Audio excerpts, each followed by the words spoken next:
She's Here. the one. Okay. We're here. Hey, ladies. How are you? I know. Hey, we're here. Are we here? We're here. We're so here. You know what I'm going to do? I haven't shared yet, so I'm going to share. Okay. Okay, let me share too. Guys, share, everyone. Share. Sharing is caring. I never taught my kids that. Did you guys teach your children that? I never did. Hey, ladies. Okay, let me share. All right. I'll do the same. I know. I feel like this is the stretch before, going on the court, because we're about to play ball here. It's going to be a good podcast today. It is. Excited about it. And let me get her in there and hit a post. Perfect. All righty. Well, I think we got a couple of people in the room, so I am going to introduce all of us today. All right. All righty. So welcome, ladies, to another Kingdom Kinesis Facebook Live podcast. Kingdom Kinesis, where we inspire women to shift past their potential into active pursuit of their kingdom assignment. We are excited to have you join us tonight. We would love to know who's joining and watching with us. So if you can, in the chat, let us know where you are from. I'm going to tell you where I'm from. I am sitting in St. Louis, Missouri, and it's kind of cloudy and it's going to rain. Thank you guys for joining us again. Please don't forget, we go live on Sundays at 3 p.m. Eastern. That's 2 p.m. for my Central folks. And we encourage you to check out our page throughout the week as we are adding more and more content. And now I want Katrina to introduce our speaker of the hour. What if I said no? I won't do it. I'm just kidding. I'm not going rogue. No, guys. Hey, how's everybody doing today? Like Chris said, thanks for joining us. We really appreciate the love and support everyone's shown us so far. We're at week 4 and we are up to 180 followers. So thank you so much. Thank you very much for all the love and support. We appreciate that. But let me be quiet, because tonight we are discussing, or today we have a very important topic of discussion, all about money matters and myths and limiting beliefs. And we believe in bringing the best. And so we brought one of the best to your house, to your living room, to your car, wherever you are tonight. We are right, okay? Or today. We have financial guru and coach and CPA Takisha Artis with us. Takisha, welcome. So just welcome. I mean, I've been talking to you already today, so I'm just be quiet. Okay, that's all I'm going to say. We had a great conversation earlier today, and we're excited to have you. So without further ado, please, by all means, feel free to introduce yourself to our audience, and then we can get the show rolling. Yes. Okay, thank you, ladies, for having me. So I am Takisha Artis. I am actually a financial life coach. I do have over 20 years of experience in accounting as a CPA, but more recently, I have been on this mission, kind of calling to help women transform their beliefs in their bank accounts. And it's important to me because I've always been told to be my own financial plan. And I don't think we take that seriously enough, especially now with COVID. It's almost like if you didn't have a backup plan, you have to create one. And I'm not just talking about like your finances. I'm talking about a backup stream of income. We have been taught for so long that we should rely on these good government jobs or, that good paying job. Well, some of us have seen that that's really not true anymore. So it's really helping you shift your mindset, your how you handle money, how you think about money, and how you are with money. So I'm excited to talk about my favorite subject. Ooh. I'm excited too. Me too. I like to spend it, but we're not talking about that. We're going to give me a check today, okay? We're going to have a mindset overhaul for me in the name of Jesus. Yes. So, Takisha, it seems that, when things are good, money seems to be no object. It's not a big deal. But when things are bad, it's usually a first concern. So can you talk to us about preparing our finances in the good times so that we are prepared in the bad times? That's good. So I think it's all a matter of understanding that there is no good time, no bad time. And so when you shift how you operate with money, how you build your relationship with money, it's just all the time. It's kind of like a lifestyle change.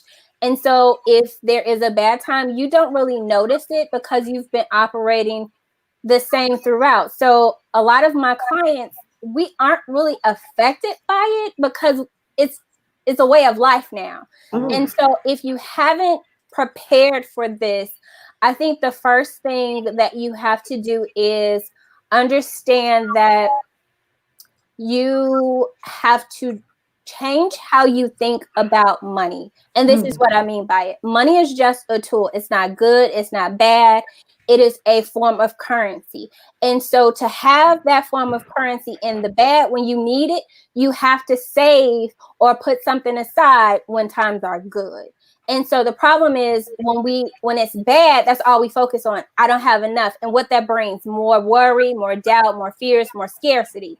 And we're in reaction mode. But if you can, when times are good, say, I am putting something aside for the good, the bad, the great, the freedom, the life is lit. It just becomes a lifestyle change. So I think right now, the very best thing to do is to kind of look at your expenses and see where you can cut back. Now, I know everybody's like, well, I've cut my expenses. True, but have you really? You know, we say like, you know, we're not buying as much, but Amazon is still delivering. Like, you know, we just aren't going outside. Me too. We still aren't going outside, but we are still having those same spending habits inside. So, you know, really look at your spending and look at it from, I call it like the 4 categories of spending. Okay. The first one is the basic needs. So that's like house, utilities, you know, the things that you must have in order for you to survive. The next level is your security. Well, to me, that's the things that are going to make me feel most safe. So your savings account, your 401k, your investments, if you have those things that are kind of long term, but they still build that little bit of security. Then you go to priority. So those are the things. And the thing with personal finance is that it's very personal. So what may be a basic need for me may be a luxury for you, or what's a luxury for me may be, you know, in your mind, unattainable. So everybody needs to understand you determine and you define your levels.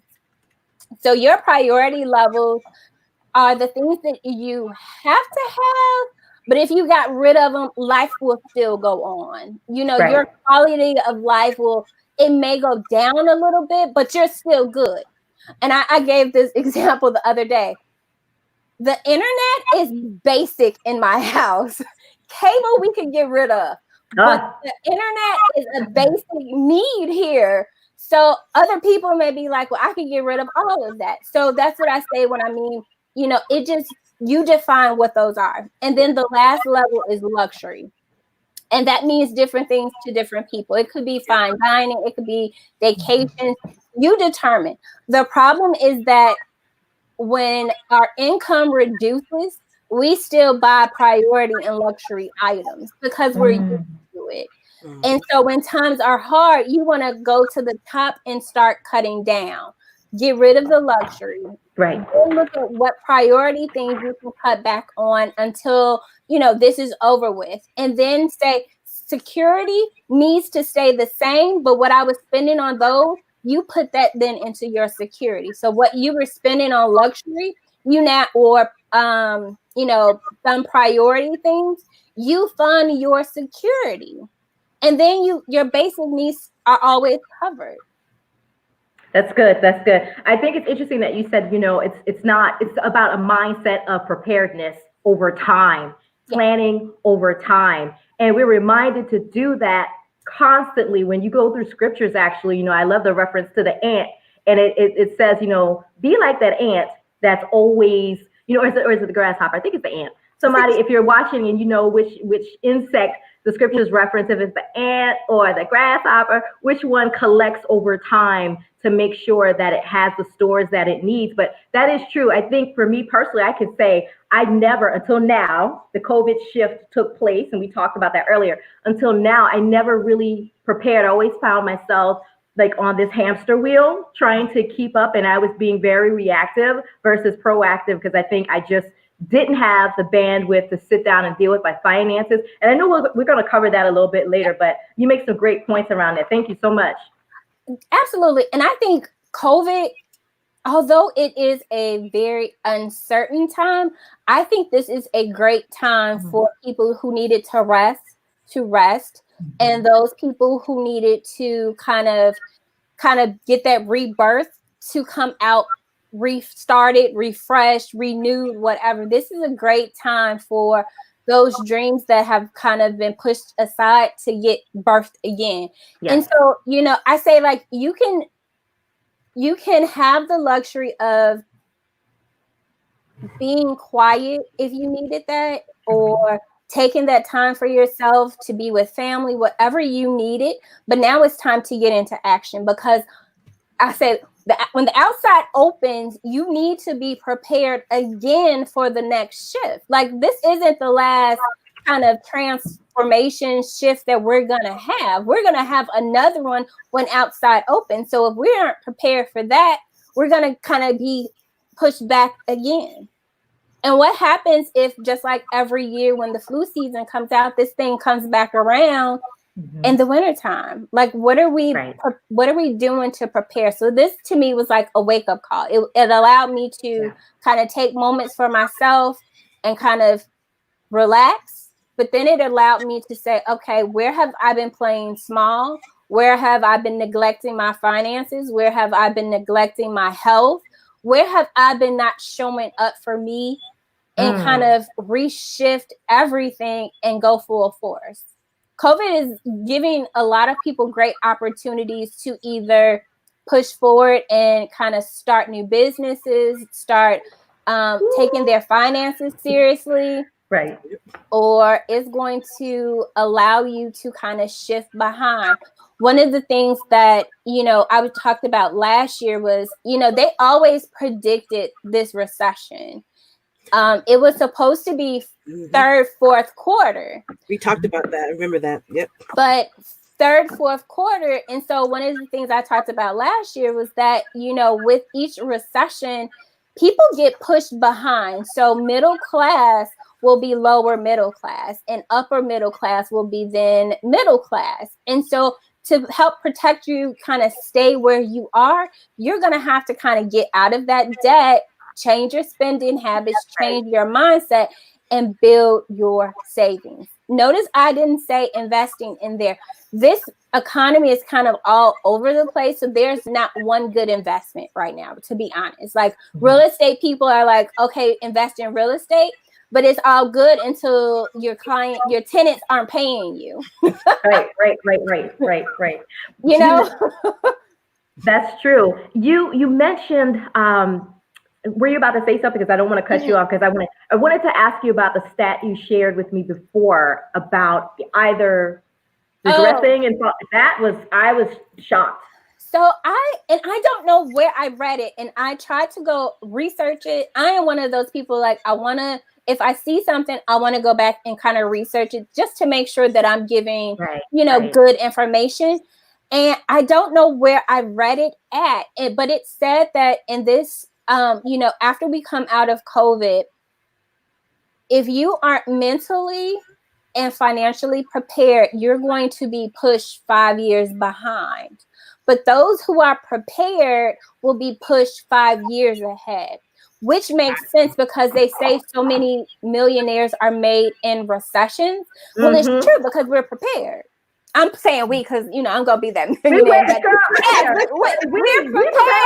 We're prepared for this because we understand that, and it's not to say that, you'll become the millionaire in this. You can also plant the seed now to be the millionaire when we come out of this. This recession isn't going to stop just because we go back outside.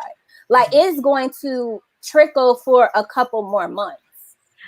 This is great because you are explaining the world system that we live in. And we are supposed to be in the world, but not of it. However, there's an interplay between kingdom folk and the world. So it's good to be informed about what's going on around you. And you remember that you are a kingdom economy. So, if you get that, you've gotten the words, make the shift. There's a possibility of God redeeming you by 5 years, right? Yes. To leap ahead right now, which is a blessing. But this is, once again, this interplay between the economy. He might very well download in your spirit to invest. He might very well tell you to partner with someone. But I think it's key to know, to keep your eye on the pulse and to pay attention. When you look at scriptures, there was always interaction between believers or Christians and non-believers. There was this coexistence. Granted, they were persecuted and stuff, but outside of that, if you go back to the Old Testament, you'll always see these interactions and business transactions. Actually, I think it was Solomon who got some of the tools or some of the resources that he needed when he was building the temple. Maybe I know David had gotten some of the resources that he needed, but I think also Solomon had some transactions. Was it David? Not even David, but there was definitely one of the kings of Israel who had some transactions with people who weren't Christians. And it was why would we not interact or transact with the world around us when we have the ability to influence others with our behavior? I just don't understand that. So I'm so glad that you're bringing that to the table. It's very important. Yeah, I think this is, people think that you have to, do a lot of work to be an entrepreneur. And this last year, I can say I disagree with that. I think you have to really shut the outside world out and really kind of get with God and say, like I prayed 4 to 5 months last year, every day, God, what 3 things will you have me do today? And I rebuilt a business that looked like nothing that I would have even created. Like, I went from literally helping entrepreneurs to personal finance. And I remember being like, God, this ain't really what I want to do. Like, my background is in accounting. Like, let me, get some CFO services together. Like, I could be rich right now. Like, but that really wasn't what I was called to do. I was called to get their attention, because the reality is women entrepreneurs, especially Black women, are the leading statistic of women who are going to be millionaires. And so if we have that kind of power and money behind us, I think my calling was really, you need to help them to keep some of it. That's and good. So I had to get in front of entrepreneurs, because they are the ones who, we don't realize, just women in general, how valuable and how powerful our spending dollar is. Yep. That's good. So now you got spending power and you got dollars behind you. So we have to learn to keep some of it, just a little bit. I'm getting excited. So I'm gonna stop. Go, Chris. Go for it, Chris. Go just a little bit. I want to go back to a comment that you made before about changing the way we think about money. It's a tool and not something else. And so, we hear all the time, like money is the root of all evil. And, if you get a lot of money, then, you'll go bad, or, having a lot of money is not good, all of this stuff or whatever. There's a lot of distorted information. First Timothy talks about this. They always talk about, the root of money is all evil is the root of all money, or however they say it. Money is the root of all evil, which is a misstatement. It says so in the Bible. That's not what it says, actually, but... And that is my point. So that's what they say. And let's talk about that. And so the problem with our money mindset is that we have a lot of borrowed beliefs. We have people telling us money is the root of all evil. It's in the Bible, right? And so it stops there. No one really goes back to see, okay, well, what does the full scripture say? That's right. And then they would be informed that what you just told me wasn't true. Right? Then we have parents whose parents grew up in an era where scarcity was a real thing. Like, let's not say that it wasn't. So scarcity was a real thing, but they still held on to those same beliefs, attitudes, and habits when that scarcity was no longer a vital thing, right? And so now we're still holding on to those beliefs, even though food was a scarcity back then. Food isn't a scarcity right now. I can have food delivered to my front door, but we're still holding on to those same mindsets. And then we're wondering why we aren't further ahead, or we're wondering why money is so uncomfortable to us. Well, we've been programmed and conditioned to not want to have it. The rich people are like this. Well, if the rich people are like this, would you want to be rich even though you want money? No. And so what happens? You develop this subconscious mindset that I don't want to be rich even though I want money. So every time I get money, I'm going to sabotage it because I really don't want it. Like that's because it makes me bad, and then people, my family's going to make me bad. You know, or I don't want money because I'm going to have to pay taxes. Well, sweetheart, you're going to pay taxes anyway. So I'd rather be rich paying more taxes than poor paying taxes. Or my favorite is, you know, people are going to think bad of me. People think bad of you now. Be rich. Oh, stop. Give me 5. Can we get a virtual 5? Yes. 10, 5, 10. Be rich. So, but we have the root is we want to be accepted, right? Right. But the problem is, to be accepted, we have to conform to what we think other people think of us. But the reality is, you have to understand what money is to you. Money is just a tool to help you sustain your lifestyle. It is just a form of currency. You give money and you work hours, you get money for this. Products, services, you work hours and you get money in exchange. Then you go back and you have the money and you give it to someone else for their products or services. It is just a tool. It is just currency. It is nothing more, nothing less. Money isn't going to make you bad or evil or, any of those things if you weren't already those things. Okay, girl, look, Chris, you want to jump in first? Go ahead, because I got a couple things too. Go ahead, Chris. Okay, so I was in my mind, because I'm the one that's thinking, processing.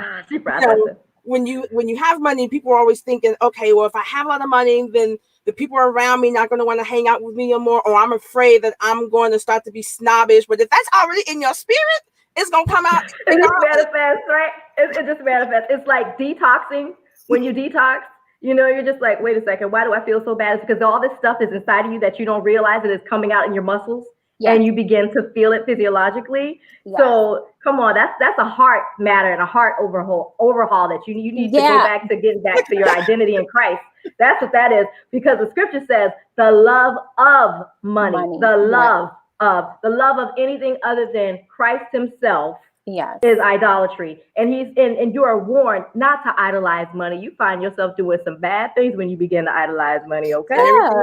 Yep. And I think there's nothing with wanting to have money. Like, I know a lot of Christians who take this vow of poverty that, I have to be a servant, or I have to, give everything away. And I think that's a mindset shift that needs to be talked about too. I can be of service and still sell to you. I can be of service and still help other people, but that doesn't mean I have to do it poor, or I have to do it at a level where I can't charge my value. Notice I didn't say my worth. I said my value. We can have the things that we want. With money as the tool, right? But you have to understand that you can have those things, and it's not a either or. Like, I'm good if I don't have money. I'm the greatest thing. But if I have money, I'm bad. Or I'm bad because I don't have money. So therefore, other people who have money are good. Money doesn't have anything to do with you. Can I just say that when you work on your money mindset, it is never about money. It is always about you. Always. Okay. It has nothing to do with money. It is only how you interpret money and how you feel with money. That's all it is. So half of the unprogramming is how you feel about you as a wealthy woman or a woman with money. The other half is how do you handle money in a way that feels good to you? People want money, people want to save, but the moment they start saving, they get very uncomfortable because having overflow more than enough makes them uncomfortable. Why? Because having money is bad. It all goes back to those beliefs. So hold on a second. We got a couple things we got to address here. And guess what, Takisha? I'm just putting the ask out now. Would you mind coming back to finish and to do another segment with us? Absolutely. Because we have 6 minutes. Praise the Lord. Hallelujah. Bless you. So 2 things here that you said. I'm going to go back to it. And then we also have a question or two in the chat. I want to show how to kind of reframe your thoughts, though. Okay. Because we have to get to that. That's, I think, one of the key things that is vital in learning how to kind of become aware of what your thoughts are and then how to process that negative and make it into a positive. All right, so I'll throw this out real quick. Just to echo what you said and put it into plain stained glass, which is like scriptural and verse language. You said that you get the money and the money makes the economy go around, because I get it. I spend somewhere else, that person spends elsewhere. But that's the whole goal. When you're in kingdom and you receive money, it comes to you to go through you.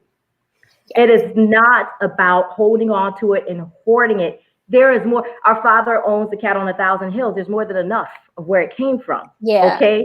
And so I'm glad you said that. And then the other thing was just thinking about the group think dynamic.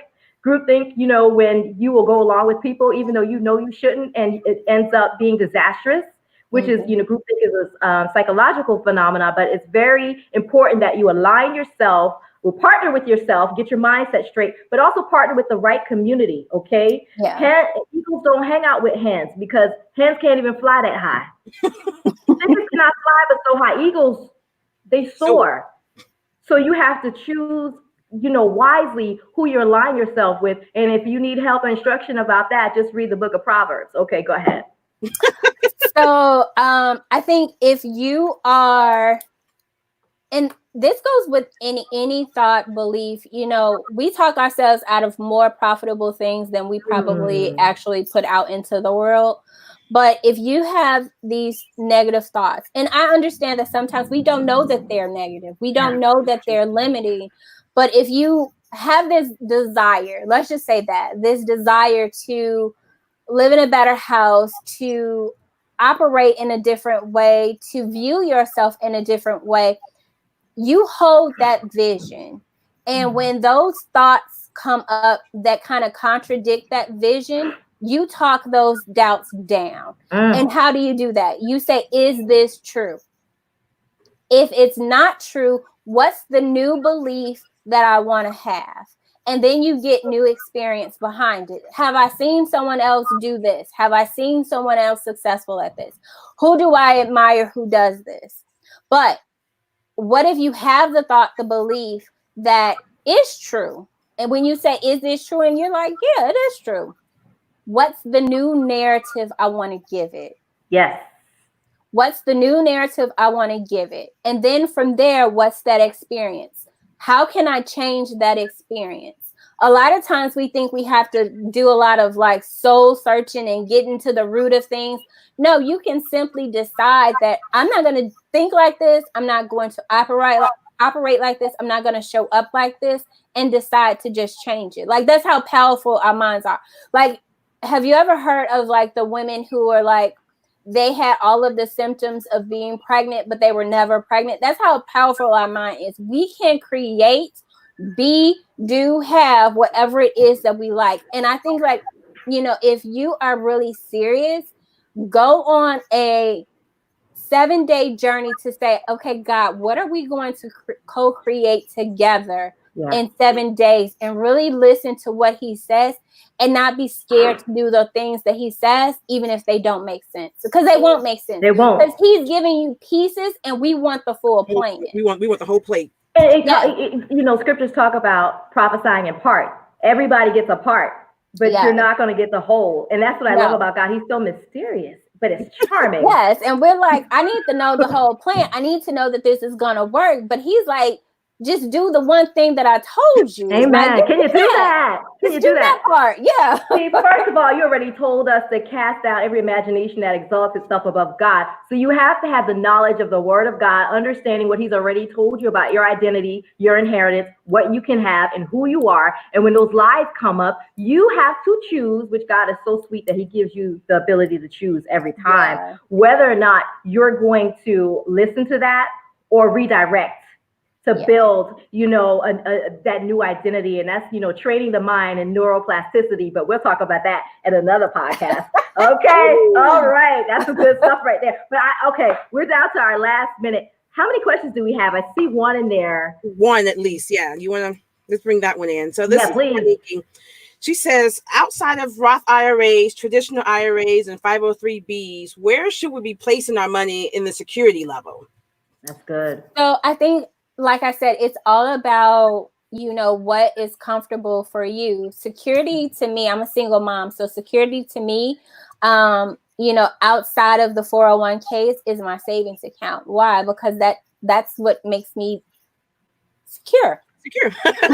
Right. And so everyone will have different levels of what their security is. I want money in the bank account because to me, some people don't agree. They're like, you should invest it.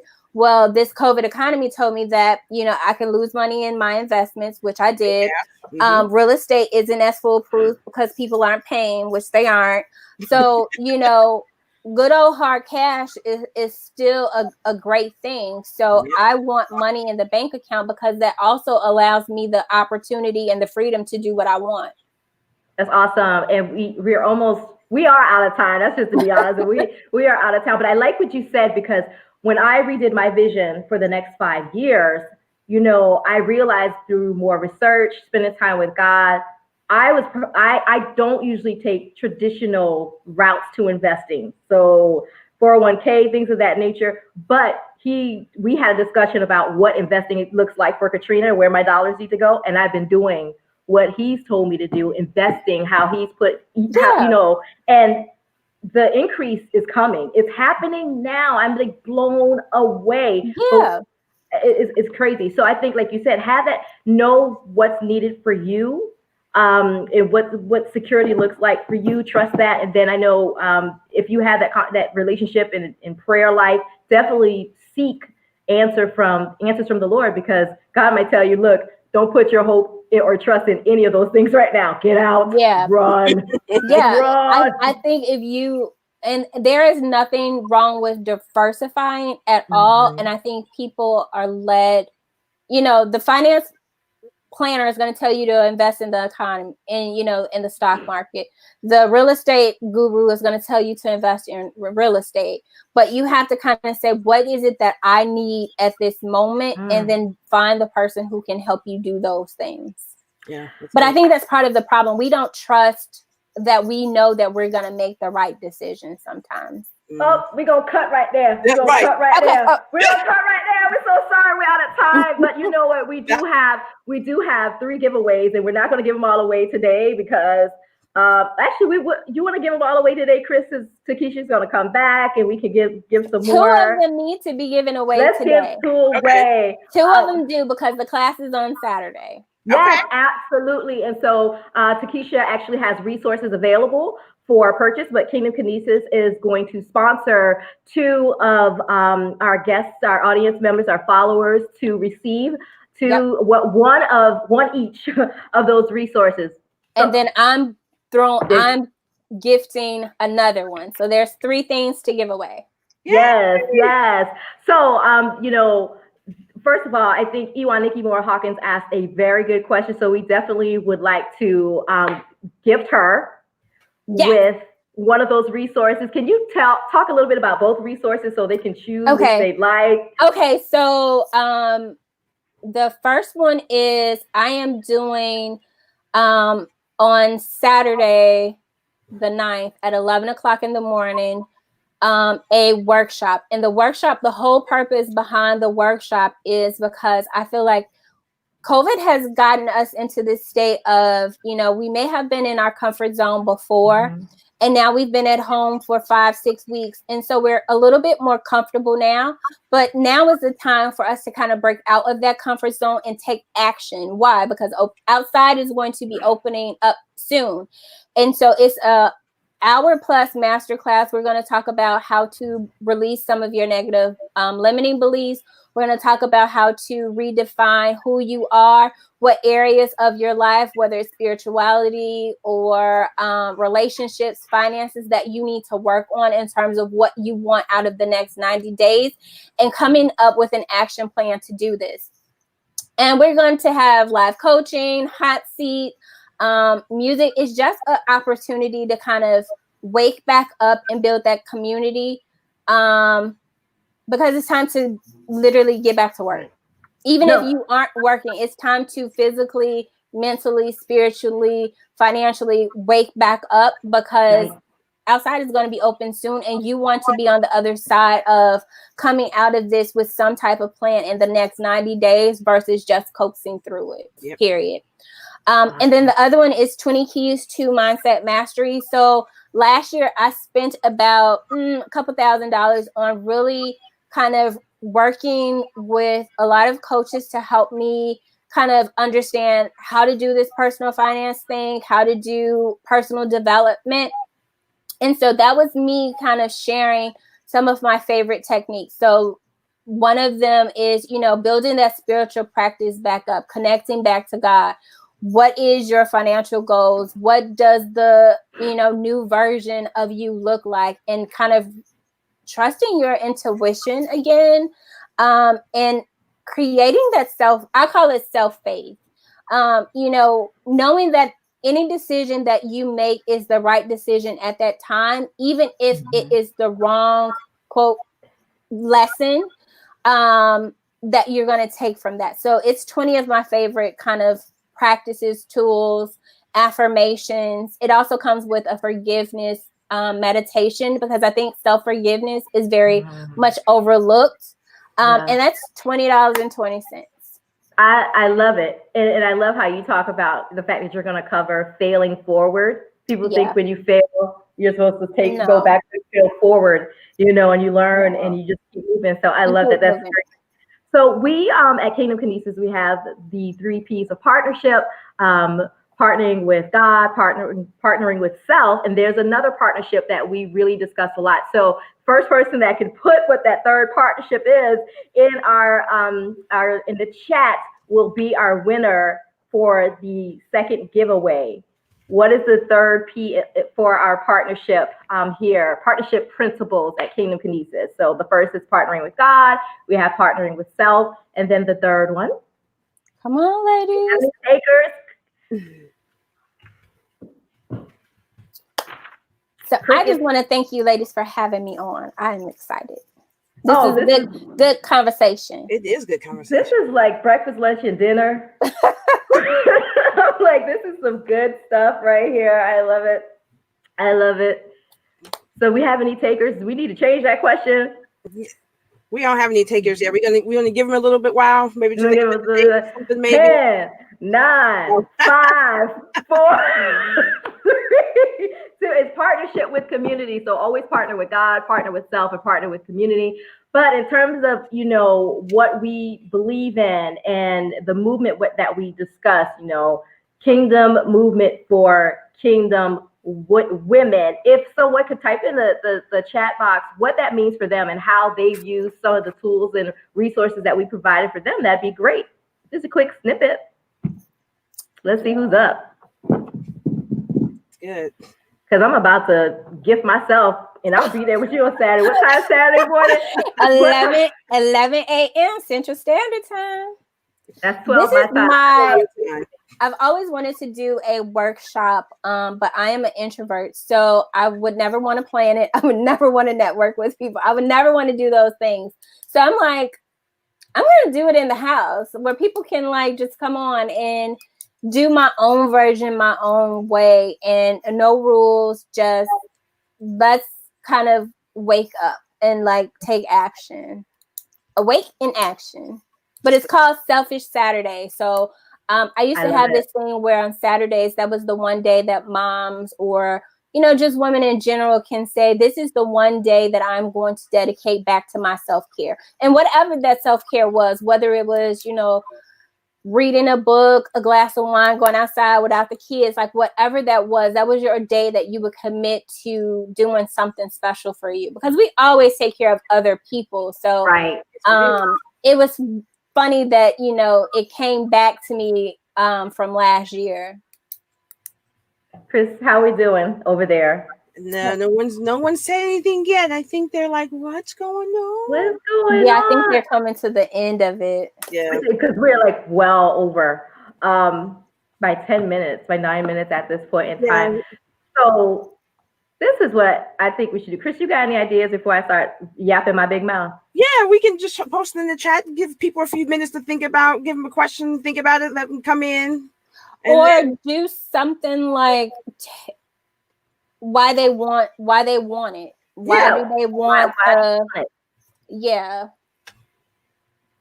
because there's one of each at this point. So financial, personal development, why you want it. Yeah. And say you'll give them to the end of the day to put it in there. So this is hilarious. Somebody just texted me and gave me, they said, this is how you should approach it, but don't put my name in there. What?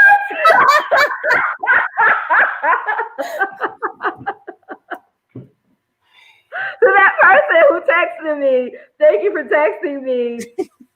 But you got to put it in the chat. But you got to put that in the chat. If it's not in the chat, it never happens. It never happens. That's hilarious. But this is one of the things that I think, you know, when it comes to money, we always want to kind of be behind the scenes and not talk about it, but not talking about it is also what the problem is. Right. We're all going through some type of financial change with COVID, whether that change is, you know, minor or major. It affected everybody, from the person who lost their job to the millionaires who are making more. It affected everybody. Everyone's life is changed. You know, it's not just a US thing, it's a worldwide thing. And so we're not in this alone. This is true. Awesome. Well, you want to know something? Here's the thing. I think so far, Ewa, Nikki has, we can. Chris, you said we can put something in the chat, right? Yeah. We will put something in the chat. We'll share it out to and give them to the end of the day, and they say. End of the day today, but that's the thing, they have to watch it. The people who are putting it in have watched it to know what that question is. Yeah. Right. So, guys, we got to stop. We're 10 minutes over, 12 minutes over, and we pride ourselves on half an hour. So, Takisha, we want to thank you so much for stopping by tonight. It's round one. We got to do part two now. So you got to come back as soon as possible. We'll make it happen. But we certainly would like to thank all of our followers for tuning in. Please share. Takisha shared great information tonight, and we still have a lot more to discuss. I keep saying tonight like it's Wednesday at 8. We just scratched the surface. Y'all. We going deeper. So don't forget, she has Selfish Saturdays this Saturday at 12 o'clock Eastern, 11 o'clock Central time. So I think we put a link up to that information. So if you're interested and you're thinking about joining, please do. I will do my best to be there as well, because I need that. It would be great to develop myself in that way. And we will see you very soon. To everyone else, we look forward to seeing you on Sunday the 10th at 3 p.m. Eastern, 2 p.m. Central. It's Mother's Day, but we got a special guest coming in. We're bringing in family to just sit down and talk. If you are a mother, seriously, right? Because if you find yourself where you are a mom this Mother's Day, or surrogate, doesn't matter. If you function as a mom, or you function as a motherless mom, right? Someone who Mother's Day might sometimes be bittersweet, because you have children or a child, but at the same time, you don't have your mother with you any longer. And we definitely have a guest who falls into both categories. She's a motherless mom. She's going to come and share some insight on her journey as one. So Mother's Day is all about moms, and we're appealing to everyone. So guys, we'll see you on Sunday. All righty. Thank you. Thank you, guys. Thank you. Bye. Bye-bye.